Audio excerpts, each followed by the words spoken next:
to yau so nake ka gaya min wace irin riba ka samu da wainar fulawa, kuma wace irin nasara kai, kuma wace irin hange kake yi matasa wanda ya kamata su yi, kuma kaɗan sa su nishaɗi kaɗan daga wannan abubuwan da kake zalukowa na kalamai wanda wani sa'in ba tallan wainar ake ba, talla ake zuwa cikin talla.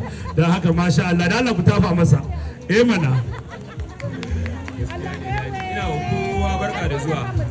Ina kowa barka da zuwa wannan taro namu mai albarka na wannan suna na Dr. na Gwale. Yanda kowa ya zo gurin taron nan lafiya, ina kowa fatan alkhairi, Allah Ubangiji mai da kowa gidansa lafiya.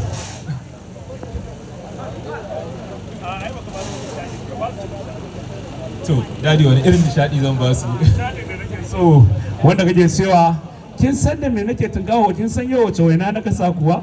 Ku zo ku ba da order a yi kaza din nan, to shi nake so ka create ko a iya media kai kada kake irin wannan surutan. To yanzu